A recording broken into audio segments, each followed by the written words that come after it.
Doctor Anil Upadhyay, सह आचार्य व्यवसाय प्रशासन,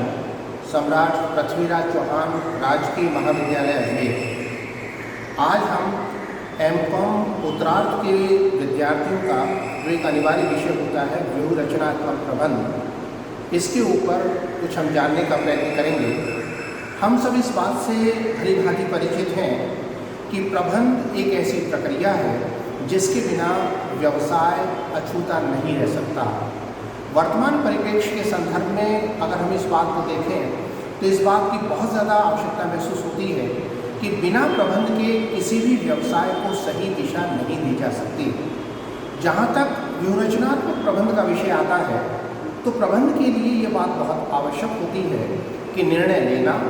और लिए गए निर्णयों को क्रियान्वित करना और उसके अनुरूप कार्यों को एक सही रूप देना बहुत आवश्यक होता है। और यही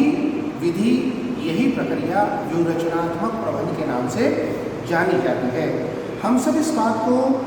ये देख सकते हैं कि परिवर्तित वातावरण के संदर्भ में किसी भी फर्म या व्यवसाय के संसाधनों का उचित उपयोग करना आवश्यक होता है,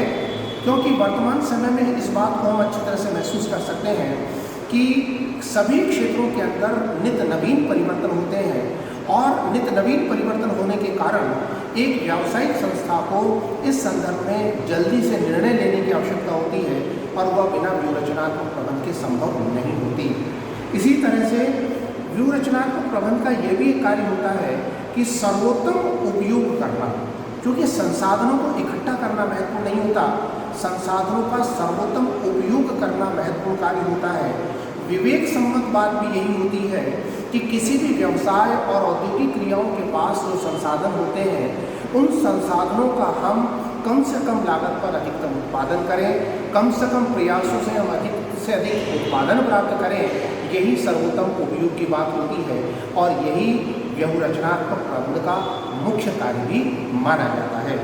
इसी प्रकार से संगठन के अंदर परिवर्तनों का दौर भी समय समय पर आता रहता है और इसके कई कारण होते हैं। बाहरी दबावों के कारण भी, क्योंकि आज के समय में व्यवसाय और औद्योगिक क्रियाएं न केवल एक देश की सीमाओं के बाहर अपना व्यवसाय का रूप हो गया है और इसलिए विदेशों के जो परिवर्तन होते हैं उन दबावों से भी एक व्यवसाय अछूता नहीं है। इसी प्रकार से सरकार और प्रतिस्पर्धी व्यक्तियों के द्वारा जिन नीतियों का निर्माण किया जाता है, एक व्यवसाय के अंतर्गत भी ये बात आवश्यक होती है कि सरकार की नीतियों में किस प्रकार से परिवर्तन किया जा रहा है, हमारे प्रतिस्पर्धी किस प्रकार से अपनी नीतियों में परिवर्तन कर रहे हैं, उस आधार पर हमको भी उसी प्रकार से व्यूहरचनाओं का निर्माण किया जाना आवश्यक है, जो कि व्यूहरचनात्मक प्रबंध के अंतर्गत सम्मिलित होता है।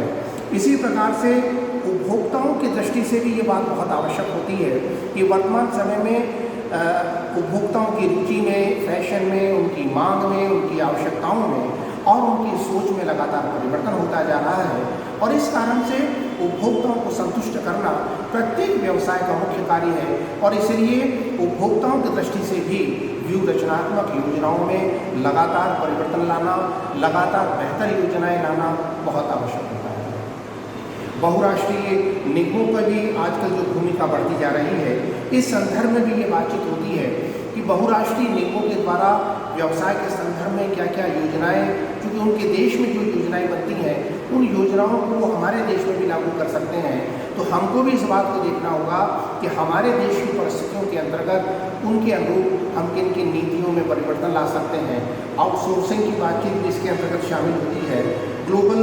प्रतिस्पर्धा की बात भी इसमें आती है, ई कॉमर्स की बात भी इसके अंतर्गत शामिल होती है, इंटरनेट और व्यवसाय के अंतर्गत जो अन्य प्रकार के नवीन परिवर्तन होते हैं, इन सभी परिवर्तनों के अंतर्गत व्यूहरचनात्मक प्रबंध की अत्यधिक आवश्यकता महसूस होती है, क्योंकि बिना इन परिवर्तनों के अपनाए व्यवसाय अपने अस्तित्व को वर्तमान समय में कायम नहीं रख सकता और कायम नहीं रखने के कारण उसके लिए इस बात की नितांत आवश्यकता भी होती है कि वह